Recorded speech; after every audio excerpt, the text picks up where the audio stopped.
do, I'm going to ask you the question just to make sure you can hear me. If you could please vote away, that will help me to know whether people can hear or not. Okay, so that's looking pretty positive. About half of the people who are on at the moment, we've got about 60, 70 people on, so around about half can all hear me. And there's no no's, which is obviously fine. So we're ready to go. Perfect. This week I haven't built a PowerPoint. I've basically just built some of the stuff into the map.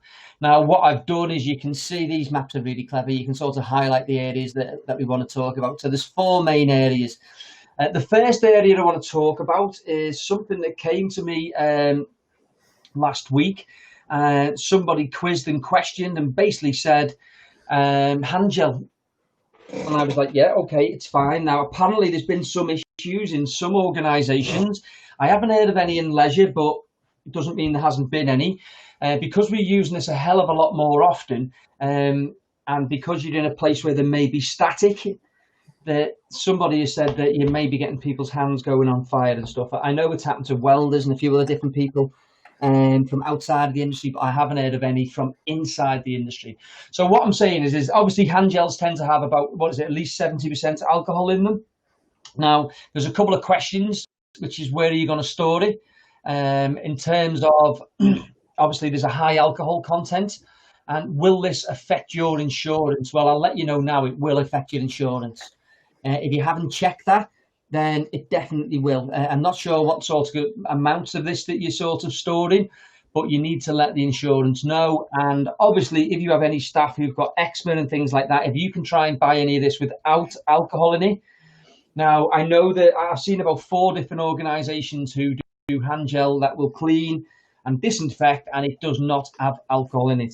Now, it sort of goes against the guidelines, because the guidelines say that you have to have, if you're going to use hand wash, it has to be above a certain percentage of alcohol.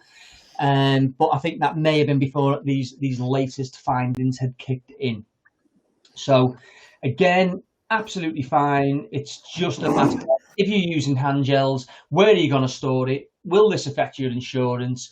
And do you have any alternative? Do you have any staff who, you must have seen pictures of this, of people in hospitals, because they're constantly using it all the time, the hands start cracking and start going. So the idea behind it is are you aware of it, and is that the way that you want to sort of look? I can see here that Sean Giles from the Welsh National Pools has put on there, they bought a hazardous cabinet to store their hand gel stock in. So this is definitely something that's real, and there's definitely things that you need to do about it. Again, it's just making sure that you inform your insurance of what it is you are doing to now store this highly flammable product. Okay, so thank you very much for that, Sean. That is muchio appreciatio. The second part is really interesting. So I saw this kick in this week, and what this basically is, this is it was a study done by a gentleman called Paul Roberts. I don't even know Paul Roberts from My Customer Lens. They do some absolutely brilliant stuff in sort of agitating and bringing all your data to life. Now, they've been doing some, I'm going to briefly talk you through this page. There's going to be a link of this added onto your, into the email that you get, just so you can go through it yourself. But basically, while the furlough's been going on over the last 3 months, Paul's been doing a hell of a lot of employee surveys. Okay. And what it's basically showing is that employees are absolutely desperate to be kept in the loop, and that we might not be keeping them in the loop as well. There's a couple of reasons why we need to keep them in the loop, and that is, it says here, motivation, mental health, and obviously the culture of collaboration and working together. We can't work together if they don't know anything about it, and we just keep dictating to them. So there's those things, and there's obviously 3 things that we need to make sure that we get across, and that is basically this: it's the message, what we're going to say, it's who's going to say it and how is it going to be said, and when are you going to be saying it and how often. So I think the feedback that's coming from this is, here's some of the feedback here. Tell us what's happening, what are the plans for return to work, answer questions honestly about possible redundancies. So, people are fearful at home, and what's happening, as per usual, we might not know 100%, we might know 90% of what we want to say. So some organisations are basically saying nothing, just in case they get something wrong, which is basically just leaving a load of fearful staff at home. So please, please, please make sure that you've got a proper plan in terms of communicating. If you're struggling with this, then have a chat with Paul from My Customer Lens, and I'm sure he can sort of help you with this. It sort of says here that, as I say, he's dropped in a few bits and pieces. But what is your form? How many people have had a phone call off the manager to find out how they're going and what's happening? And what the plan's going to be when they're coming back. Is that happened or has that not happened? In fact, do you know what I'm going to do very, very quickly? I'm going to create a little poll. How many organisations have called all staff to see how they are getting on? I wouldn't mind finding out the answer to this one. I'm going to leave it as just a yes or a no, just for speed. So the idea behind this one, if you could just answer this one for us: how many organisations have called staff to see how they're getting on? I think a lot of people might not say if they haven't here, but hey, we'll see how it goes. Okay, lovely. People are being very, very honest, and I like that. I really, really like that. So if I was to show you the results of them, it basically says that round about 27% of people or organisations probably haven't done as much communication. Now, some of these calls, are they happening every week, etc. So we can sort of delve into the quality of those and where we go with them. But in general, yeah, these sort of staff really, really want to know what's going on. And this is, update staff first. The staff are getting fed up of seeing something going out on social media, of something new that's going to be happening that they don't know anything about. And again, this is really, really unfair on the staff. It just puts them in a position where they're like, do you know what? We're not even bleeding part of it. So please, please, please make sure that come and have a little look at this. I'm not going to go through any more of it, but if you can, basically what the overview of what this is telling us is that we're not telling staff enough. We're not telling them email's not the best way to communicate. We know that it's only 7% of communication is the written word. So we know little videos, video chat, Zoom calls, all these types of things are the things that are going to help.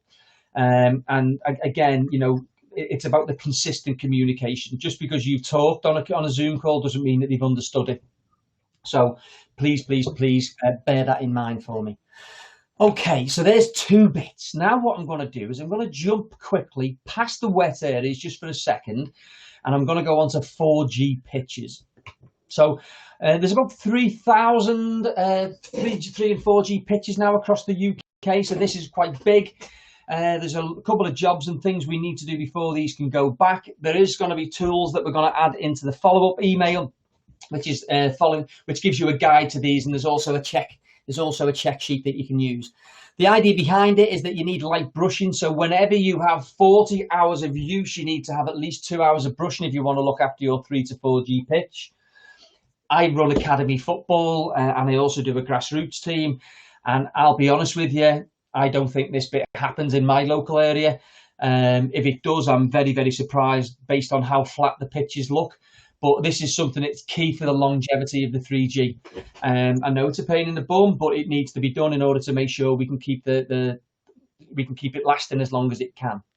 Obviously, any vegetation that's occurred, so any leaves, weeds, blossoms, anything at all that may have fell on it or is on it now, like litter or whatever it may be, then we may want to make sure all that's gone. In terms of deep brushing, well, this is advised that you only use specialists only for this. But it's something, in those organisations that I'm talking about where we've got this flat 3G, it's not far off playing on AstroTurf. Obviously, it may need a deep brushing. Again, we've been closed long enough for this to happen. So if we open up and we still haven't done it, then I think questions will start to get asked, especially if it's needed. Topping up, so this is putting up anyone that goes on 3 or 4G knows, or if their kids go on it, they're probably well aware of this because they've got 4,000 black bits in the house from when they take the boots off or the shoes off or the socks off. So they need to be replaced. So what levels that need to be at, and is it to the level that it needs to be? In terms of cleaning, now, again, what we're really looking at is sort of bird poo and any sort of little rats or any other little animals that may be able to sneak on there. They can leave their excrement or bite little bits of areas. So we need to make sure all that's cleaned off and that it's done. Again, cleaning means getting rid of all dirt, grease, bacteria, viruses, whatever it may be. And then after cleaning, they want you to consider disinfectant. Again, I've had a look onto this, if there's any sort of which are safer to use on 4G. And again, you really want to use ones which are non-alcohol based on 4G. Due to the nature of it obviously being outside and whatever. So the idea behind it is that there are two things you need to do. And of course, if there's been any vandalism, I am sure that you will just fix that like you normally would. So if the goals were broken prior to the breakup, I'm sure they've been fixed. If the pitch was flat, I'm sure that you've done a deep brush to make sure that's not the case. If it was running out of the little black bits, I'm sure you've topped it up, etc., etc. Again, there's a couple of guides that you're going to get at the end of this. Now, the next bit is probably the bit that most people have been waiting for. So for what is it, eight, I don't know, probably 8 or so weeks since I can't remember how long I've been working on this. It all seems to go into a blur when every single day feels the same, doesn't it? But is it 8 to 10 weeks or something that we've been waiting for this off Swim England and the Institute of Swimming? So what I'm going to do now is I'm going to go through the bits that we haven't covered prior in wet areas. So obviously we covered quite a bit because we'd had some information out from the STA. Now there is a hell of a lot more in here. Now it's funny that a lot of the really good stuff that Swim England have done is not just in the guidelines, it's in the support mechanisms that they built.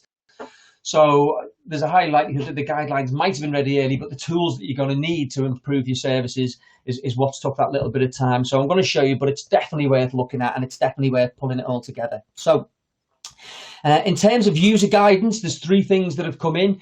We'd already mentioned this on the other ones, but it's can you try and arrive at ready to swim? What they're really trying to do is try and limit the amount of time people have to be in a changing room.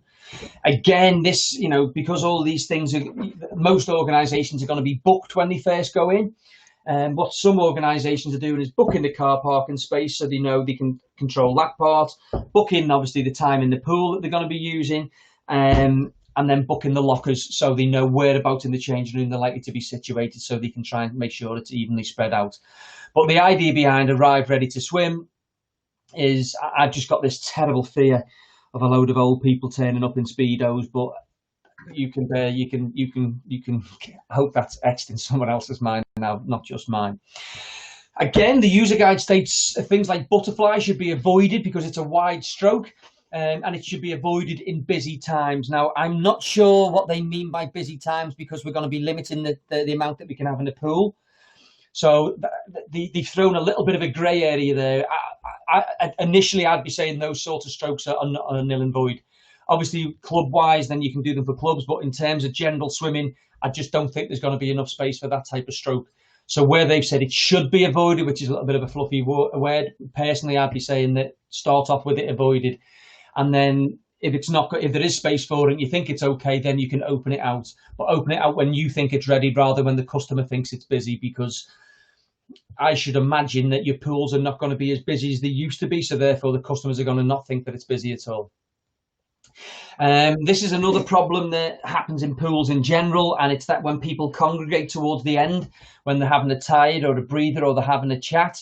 So what they're basically saying is please make sure that you allow space for people to turn. So within that end of the lane, please make sure that they've got the ability to turn and there's wall to kick off. So in terms of user guidance, they were the 3 bits really that we've added in that go on top of all the other stuff that we'd already sort of talked about. Operator guidance, there's some really good stuff in here. So again, we've got the recommended pool levels. Now, I haven't found the exact science on this, and it's not through lack of looking. But what they're basically saying is target-free chlorine should, it's the should again. So if it's not, then it doesn't really matter because it's a fluffy word, but hey, it should be at least 1.5. What they're basically saying is that you want to up your chlorine levels slightly. It's probably going to be higher than what you usually run at. Now, in terms of pH, that is going to be slightly lower than what you would normally run at. So your average pool would run at a pH of normally around about 4. What we're saying now is an average of 7. We know that the lower the pH, the more effective the chlorine, right? So they're trying to bring it down. Now, they brought it down to 7 to 7.4, and this will be based around the eye. So we know that the pH of the eye is 7.2. So they can't really afford to bring it down any lower than the 7. although we know that would increase the effectiveness, because a lot of people will be coming out thinking that, oh my God, the pool's stinging my eyes, it's got no chlorine in, and all the other myths that they don't really understand about the science behind pools. So those two bits are very, very key. You're going to need to run it on a slightly higher chlorine, and obviously your pH is going to move down extremely. It's going to move down just a little tiny touch, which will make it more effective.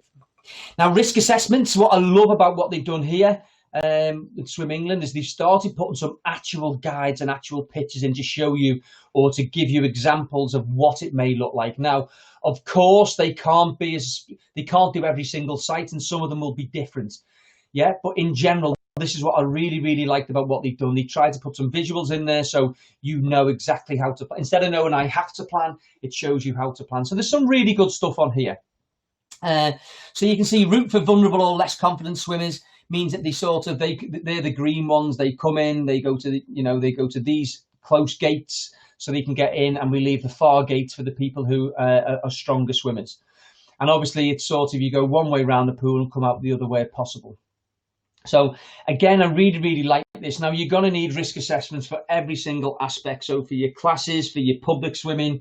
And again, once I'll show you later on some of the resources that they pulled together for you, which are absolutely brilliant. In fact, it's a really good time to probably show you now. So let's go to here. Let's go to the returning to. So you've got two things.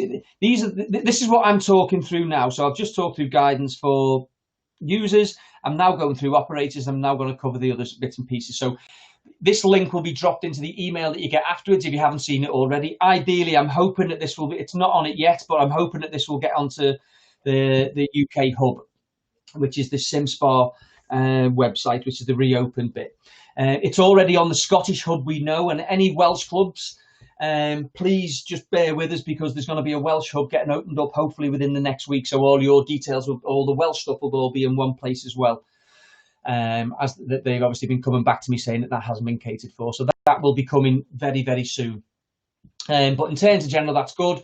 Now, this is all the resources. This is the really good stuff. So you can see here, we're on risk assessment. So there's a template for your clubs. There's one for artistic swimming, for diving, for general swimming, for water polo. So you click onto these in the resources, and it starts to give you a hell of a lot more detail and guides, etc. So risk assessment's brilliant. Thank you very much. Now, max capacities for pools. Oh, okay. So the guidance in their book says 6 meters squared. I'm obviously, we've got Alex on. I'm sure he'll sort of help us with this. I'm sure this is a question that will come up, because obviously the STA had a 3.14 meter squared, a 3.14 meter squared guide. So they're quite different. The 6 meters squared means we can have a lot less in the pool. But there is a crazy caveat in there, and the crazy caveat is it's 6 meters squared, but just assess every single activity just in case you can do it differently. Yeah, so in terms of pool capacities, I'm sure there's some questions coming at that at the end. Yeah, I'm more than certain. If not, I'll ask a few myself, which is fine. Shielded communities. So we know we've got a load of old swimmers who want to come in the mornings. What the guidance basically says is you personally can decide what you want to do with them, because as a governing body or an organisation, we haven't done that. So in terms of operators, you need to decide how you are going to control the risk for that. Again, the suggestions are, if they give them the first hour in the morning, that means that it will have been fully cleaned the previous night. It means that they're not going to be crossing over with people who are going to put them in danger. There's a little bit of science that's come out about you're not in that much danger when you're passing, but you are still in danger. It's like when you walk past someone, it's exactly the same. It's a very small chance of catching it that way, but you still can. So that I thought that bit was key. I know that these people are the ones who really need it, and these are the ones who need to, who are. I was reading an article last night about 11:30 at night about the effect that the lack of exercise has had on people, and we know that this group is a group that definitely needs it. So although the guidance isn't really there for them, you've got to really start coming up with something. This is ideally where, if anyone's done this, please start sending your best practice in. In terms of best practice, obviously, I'm trying to pull this together to give everyone this sort of central guide. but I'll be honest with you, no one's really sending me anything back. I'm having to go and search every single week to find stuff for you. So if anyone does anything on shielded communities, can you please send that over to us? There's an aspect in the guidance where it says, well, when you're reading the guidance, you've got to have a look. It depends which one. If you read the club one, it will be slightly different than the others. The way they get into the building and the way they shower and stuff is slightly different. And it also states within the guidance, wait there 1 second, my lovely wife has brought me some food in, which is amazing. I'll eat that as of when I stop speaking. But yeah, so there's a little bit of guidance on like saying that you have to provide hand wash when the UK active guidance doesn't say you do. But it basically what it does say, you have to provide ability to wash your hands, or you then do hand gel, etc. But in terms of showering, now some places may not be opening their changing rooms to change, and that's absolutely fine. But you still need to open showers for people to clean their body before they enter the pool. So this is a non-negotiable. It's people still need to be able to wash all their bodily fluids, their BO, their oils, their hair gels, the whatever it is, to make sure that doesn't go in the pool. So those showers need to be available.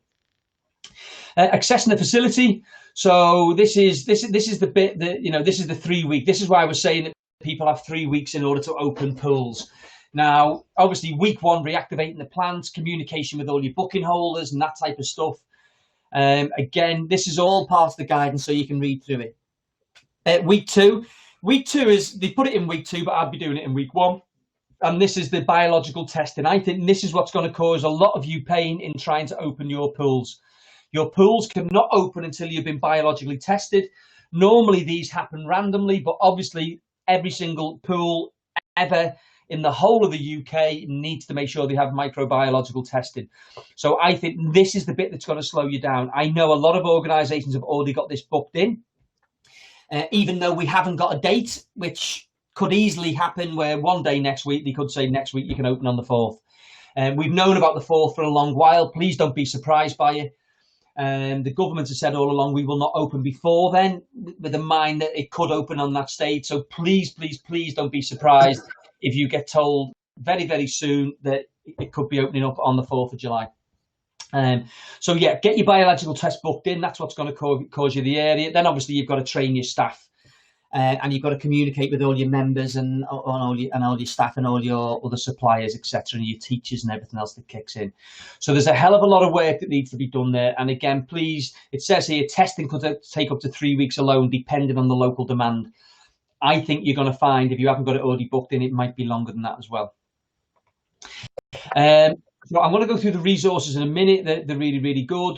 PewTag have put a document together. This is the guidance for reopening your pool. So we've added this to the weekly update that you're going to get. So this basically just says remove pool cover, check your strainer, keep it clean, blah, blah, blah. It gives you the guides depending on what you did. And it tells you about some of these sort of how much chemical you need to put in and various different bits and pieces if you want to sort of shock dose and do other different bits and pieces. So there's a really good guide. You're going to get a copy of that at the end, which is fine. And like I said before, I'm going to go back to the resources because the resources are phenomenal that they put together. So what you've got here, you can see they were risk assessments if you come into general. This is advice for returning after COVID. This is the lead role description. Again, literally when you click on them, it just downloads. Once it opens up, it just gives you the information. So this is the lead role. Is when I come on to talk about clubs in a minute. In order to have your swimming lessons, you need to have a lead officer in the site. So what this does is all this information of what you need, etc., is they've brilliantly put all this together for them. So you can see your health surveys, member surveys, if you haven't already done them.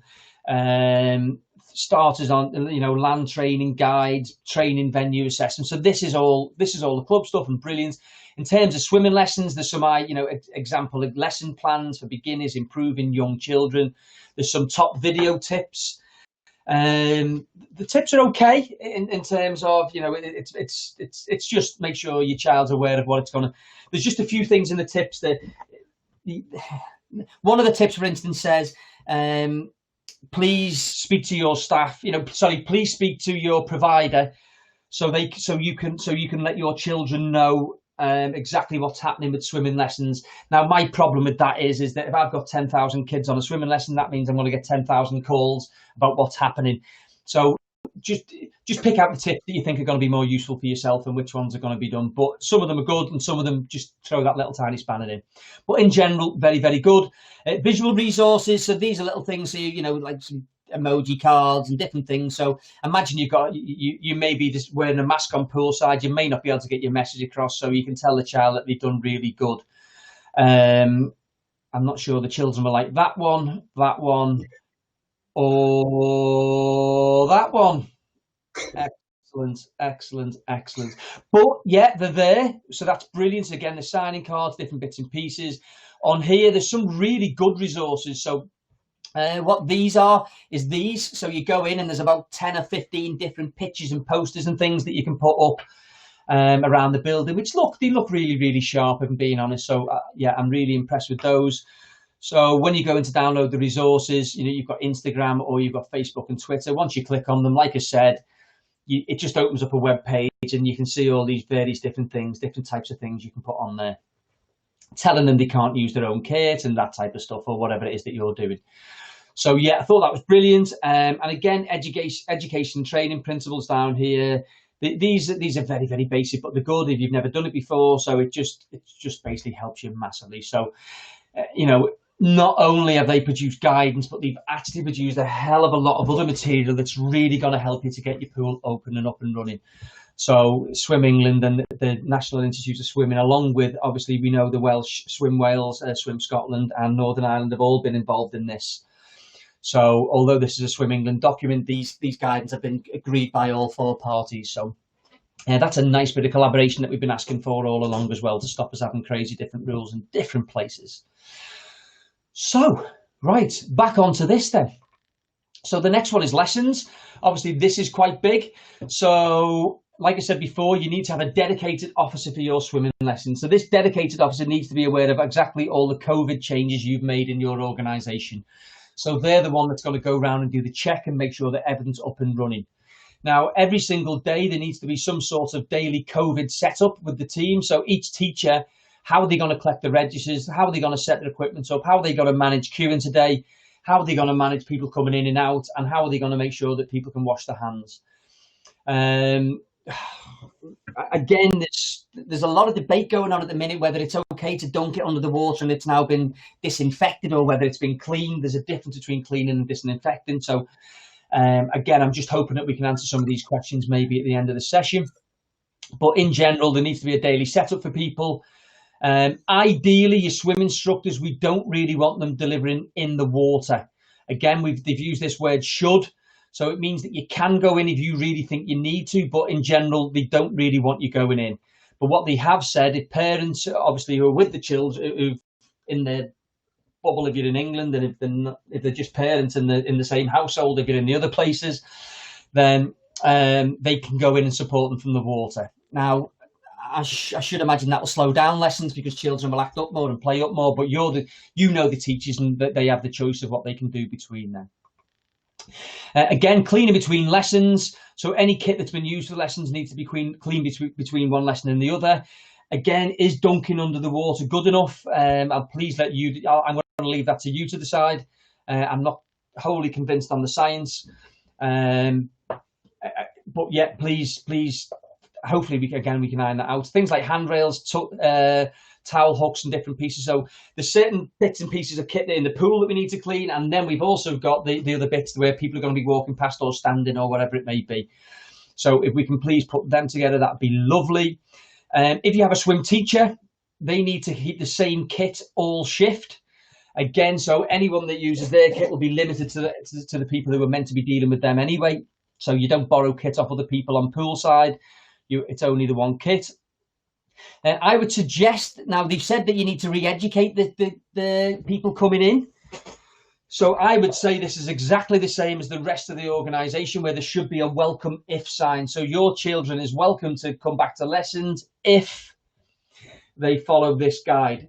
Now, again, this might be something that Swim England can put together for you. This isn't, unfortunately, this isn't one of the resources they put together, but this is maybe something they could do, whether it's a little video for people to watch before they come back in, or whether it's just a little thing that they need, a declaration that they need to sign. But we need to re-educate people. So I'd be making sure that if I re-educate them, that they know what they're talking about. This next bit is really good. Again, this is you can see some examples. Now the problem is I'm not quite sure on the size of the pools on this. It may be me. I may have cut the picture wrong. There may have been some guidance on the, for the 25 by whatever, we would do this one, etc., etc. What this looks like is depending on how busy you are, different ways that you can set up the pool. So what it's given us, it's given us 3 different ways. Again, I believe these pictures you can take off their guidance and you can move things around and change them slightly, which is really brilliant of them to do.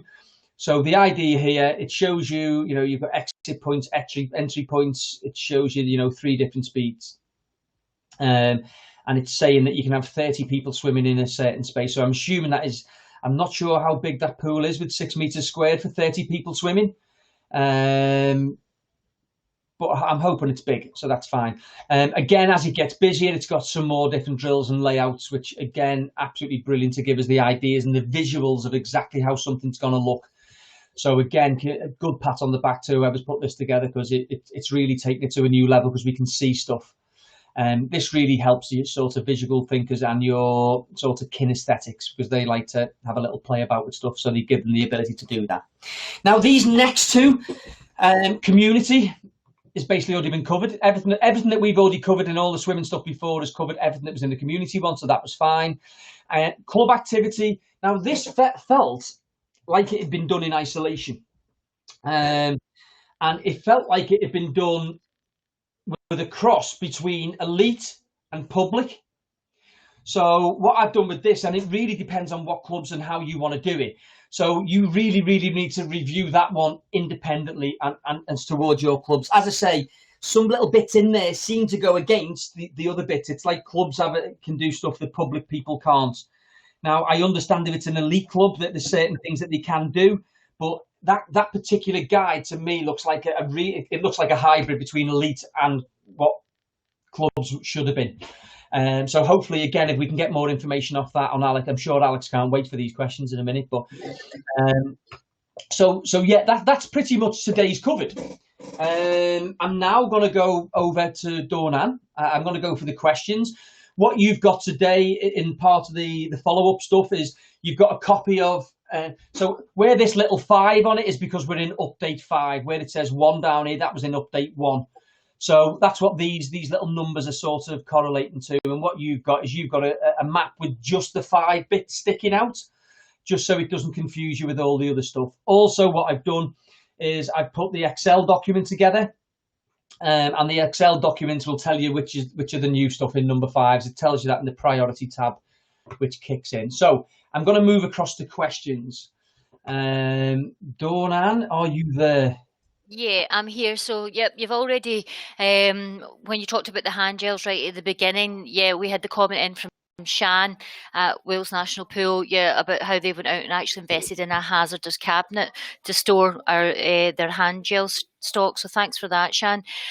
Moving further down. Sorry, I've just seen a lovely question kick in, and it's Sean Giles says she uses WhatsApp to communicate with people. I'm thinking. Right. Yes.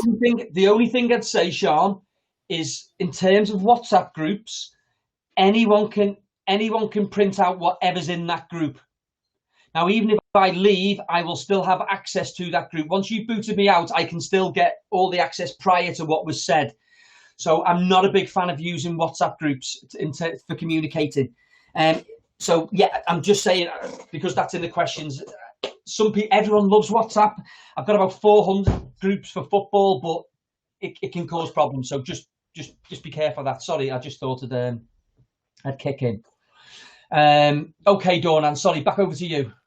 No problem. So just a comment from Sarah Stringer just below. I think when you were actually showing some of the resources that were on the Swim England website, Sarah had just queried whether it was an STA plan. I wasn't too sure. I don't know if you can confirm, Craig. No, I showed you the Swim England data. So every single thing I showed you was based around Swim England.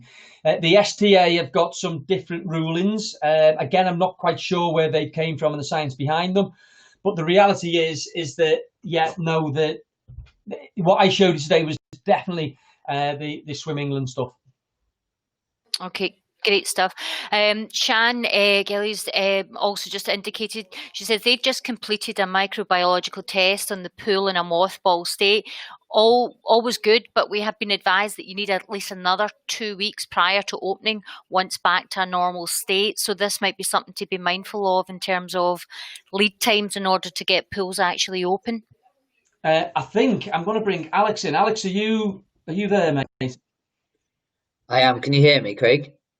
Yeah. Can everyone else hear him? Dornan can. If Dornan can, then we're in. Dornan, can you hear him? Yep, I can hear you fine, Alex. Perfect. Great. So, Alex, what's your take on that? So, what it's basically saying is that they've actually had a biological test done, and they've been told by the testers that they need to give it a good 2 weeks of running in order for it to be back to normal. So, they thought it was normal. They thought the test was going to be okay and they'd be okay to open, but the time's expanded again. What's your thoughts on that, mate? Well, actually, Craig, we have Richard Lambourne is also on the call. He is our head of facilities, and while he has been pulling this guidance together from an operator user point of view and doing all of the science for us, this is his actual day job. So, if possible, I will defer to him. Just to add to it, we did lobby government. Sorry, what's his name? Sorry, Alex. Richard Lambourne. Is he down as Richie on here? Hold on, he's texting me. Rich, I'm not sure. Can you hear me all right? Oh, there you go. Yeah, I heard you, Rich. Yeah. Can you hear him, Craig? I could, but I think I could hear him through yours. The Richie I've got on here, it says error using microphone. It says me under staff. I don't know on mine, but I don't know if that means anything. Oh, he's under staff. There you go. Okay, so he's coming twice under. Oh, that's fine. That's fine then, because we'll be able to hear it. He's just coming in under your login. That's all, Alex. Okay. Yeah, Rich, do you want to pick that up? So, Rich, do you want to try and answer that for them? Yeah. So of course, when you're referring to microbiological testing, you're looking at EN 15288 and then also PUTAG standards. So that is that during normal operation, you should be testing once per month is the recommendation. So if you've continued that testing throughout the closure period, then you would obviously just continue your monthly testing as per normal. If you have changed in any way your treatment system, so say you've had a media refurbishment or you've changed chemicals during the process, then you would be expected to undertake a microbiological testing after those works in order to ascertain that they are effectively working. If you have ceased and stopped microbiological testing during the closure period, then of course you need a validated test before you can reopen. Timings are going to vary depending on where you are around the country. I think 2 weeks lead in is a good sort of, we've asked for 3 weeks from the government. Obviously we've elapsed past 3 weeks now before the 4th of July. But you're going to need that time. But it's obviously those that have continued on the testing throughout the closure period are in a better position because they don't necessarily need to have one until it's next due. Perfect. And would it be fair to say, Rich, that the reason why they've only got 2 weeks wait is because they've already done it? And the biggest problem is going to be getting the test in the first place?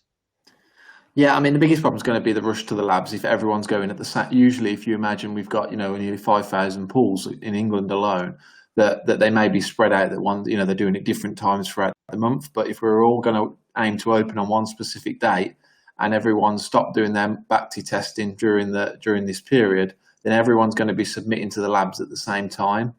There was a bit of concern about some labs being used as dual use to do COVID testing, but that's a bit of a fallacy. It's not, they're different laboratories, so there's not many that double up and have been utilised to assist in COVID testing. Okay. So there will be an issue regarding if everyone has stopped, there'll be more demand on the labs, so there will be a longer time period than normal. And Craig, just to add, we did lobby government at the start of this lockdown that if they were to announce a date to reopen, that we would ask for a minimum of 3 weeks time to allow for this sort of stuff. This is a primary reason for that kind of piece, and a lot of people joined us in asking government to do that. Now, if we open on the 4th of July, as we kind of us all starting to believe will happen, we're clearly within that window. So, you know, it's not something we advocated for, but we are where we are now. Yeah. And it's a key point, Alex, isn't it? Is that, you know, you've only got to look at the opening up of the outdoor tennis centres. They had 3 days. Yeah. You know, thanks, government. So, yeah, it is a bit tough. But, you know, that's the situation. We know it's hard for them as well. So that's that one. Perfect. By all accounts, there's a new PewTag guide. The TN46 is due out on Friday. Yeah. So if that's coming out, we'll make sure that that is on the Scottish hub. We'll put it onto the Welsh hub, and we'll also make sure it goes onto SimSpar website, just so you've got it. I have just sent you I think it's the TN45, which is the one that they're going to get in the follow-up email. Is the recommended chlorine level lower if you have a UV system installed? Now, I know I'll let Rich go on to this, but you would normally be able to run it lower. But the reason why we've got slightly higher levels of chlorine is to make sure that we can kill off COVID. But we can hand that over to Rich or yourself, Alex. Yeah, I'm happy to cover that. So, yeah, I'm happy to also cover sort of some of the questions as well, and the validity of chlorine as a disinfectant against COVID. So UV in this instance will not play a part in reducing your residual disinfection levels. The reason behind that is that we want to ascertain a certain level of certainty that we can eliminate COVID within the water within a matter of seconds. So the way in which that we have done that, and the recommended parameters that you'll see within our guidance, are currently just, you know, we are Swim England, even though I also sit on PewTag's technical and executive boards. Swim England have just set out the parameters, and then we'll link through to TN46 that is due to go tomorrow. It may be Monday, if I'm honest, it's not yet finished. That'll have more information as well, more scientific resources as well that we've utilised, not just in the UK, but across the globe, in order to put across recommendations and guidance for parameters that will disinfect COVID. This is looking at multiple research papers that have been done by the WHO, the CDC. There's various other independent research institutes, universities across the world that have researched enveloped viruses and their susceptibility to chlorine disinfection that have led us to this level of certainty to advise the parameters we have.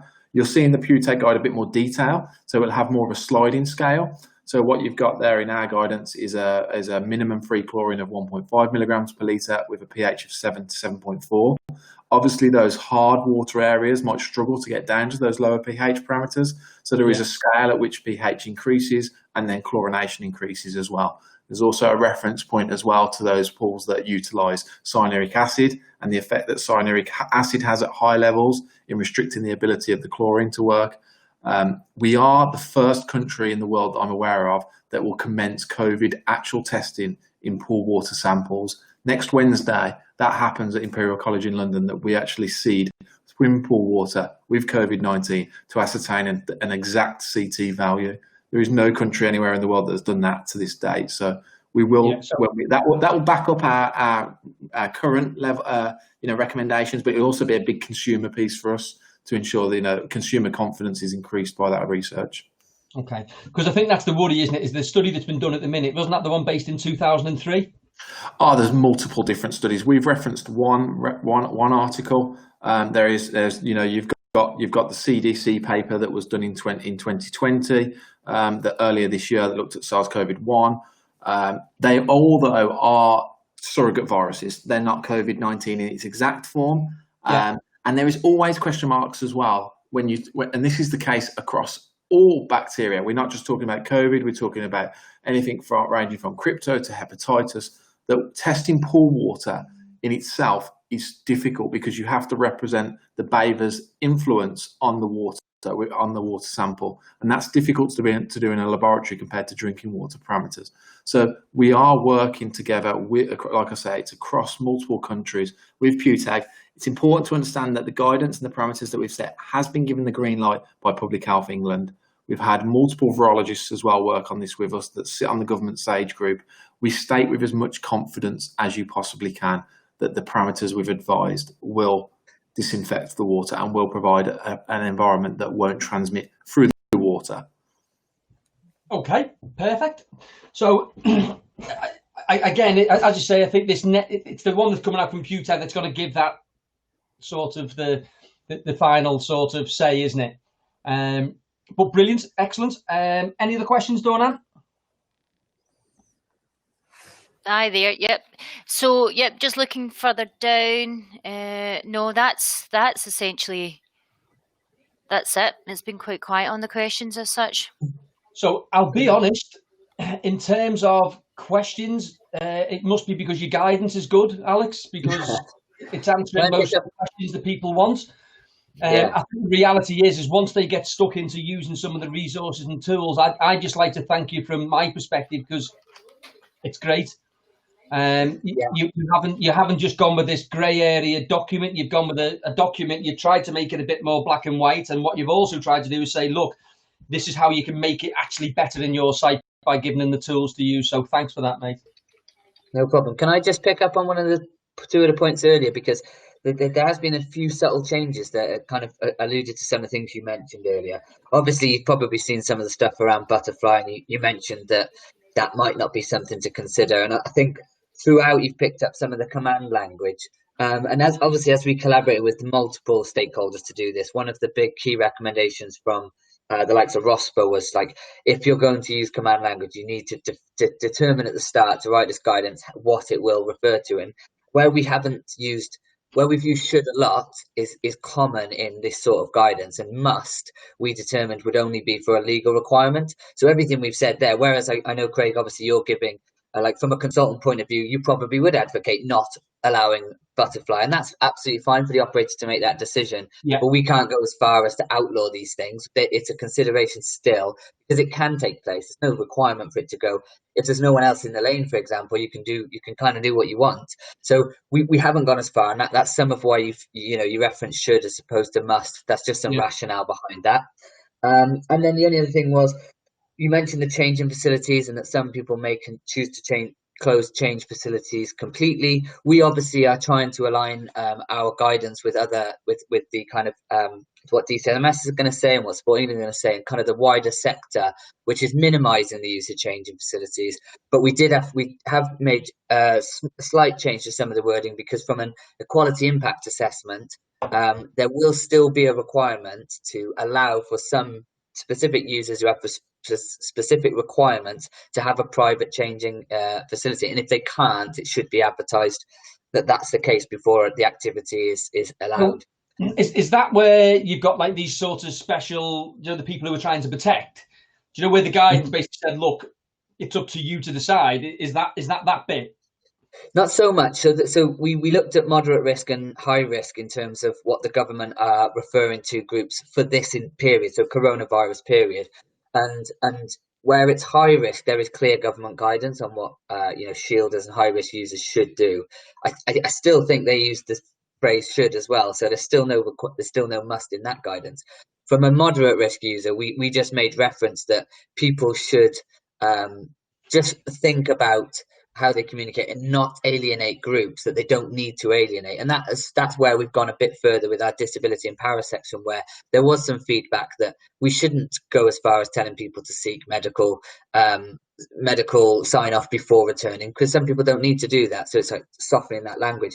But the equality impact assessment was largely around sorts of religious groups that might feel uncomfortable changing on a poolside, for example, or the trans community, things like that. Different specific types of users that will potentially require a private changing space that can still be allowed, even if you're trying to minimize the use of changing. So it's just being careful not to broad brush everything and close everything down if you don't have to. And if you do, you need to clearly advertise that's the case. Yeah, I think one of the things we've mentioned on previous sessions is, if you're lucky enough to have a swim-only changing room, then that would make sense. Mm-hmm. Yeah, a lot of people are converting to swim only. They're just closing it for the gym and just saying gym users don't go to the changing room. But again, it's individual operators to make those decisions. Yeah, totally. And I think that's the key thing, mate, isn't it? Is that there's I think now I'm still speaking to people who still haven't made decisions. Do you know what I mean? And I think we're close enough now that these decisions should have been made. We should have told the staff. We should have told the customers already. But I'm still speaking to people who are like, they're still waiting for guidance that's going to do everything for them. And the guidance never does that. No. The guidance, as you say, is trying to cover the whole of the UK. And you know, some of the idiosyncrasies that some people may have within their individual sites and, you know, there's certain pools and what have you, we can't deal with those. They have to deal with those personally by doing individual walkthroughs and things, don't they? Yeah, yeah, absolutely. That's kind of it. I think if people, maybe 80, 90, well, 80% of the guidance you could have been pre-prepared and planned for before it came out. So, yeah, hopefully people are on that journey. Like I was saying before, I know some of the people, in terms of booking, when they book in, they book the car park space, they book the locker space, they then book their swimming space. So they can try and control the 3 areas. But there's some, Simon, I think it's Simon White, but here, to ease changing room congestion, we are thinking of swimmers arriving and going into the pool via the spectators area, toweling down after and leaving. Is that something we should not do, as a shower has to be available? Now, the shower's only to go in, isn't it? Yes, you need a shower before you enter. But one of our user guidance has been around to minimize that use of changing rooms and to stop those pinch points where showers are sometimes in narrow contained areas. Yeah. We don't want you to close. We want people to understand that showers are available if needed. But what you could advertise is, if you're going to do this beach style and you want to avoid that, you need to shower before you arrive. The point is, the person getting into water, you mentioned it earlier, Craig, is saying, yeah, you need to get those chemicals off you, the dirt off you. You don't want to put additional strain on the chlorine in the water. You want the chlorine to be the effective disinfectant of the water. So showering is still a must, but it can be done at home before they arrive, or you just need to make the provision available at the facility. So what Simon's suggested, it can be done, I guess, but I guess if somebody arrives and wants to use a shower, there still needs to be, or it just needs to be that, what's the word? It just needs to be to let the user know that showering is still just reconfigured. It just needs to be reconfigured for those who want to use a shower to walk past it or whatever it may be. Yeah. Yeah. Perfect. Well, thank you very much, Alex. Much appreciated, and Rich, for jumping on. That's really, really helped us to answer those bits and pieces. Obviously, any new stuff will be going on, like I said before, the Scottish Hub, the Welsh Hub, and hopefully go onto the SimSpot page. I know SimSpot are revamping the page to make it easier for people to find stuff, because I don't think they realised just how much information was going to come through this, but perfect. I've got one more question. It's the one I ask at the end of every session, and it is, did this session help?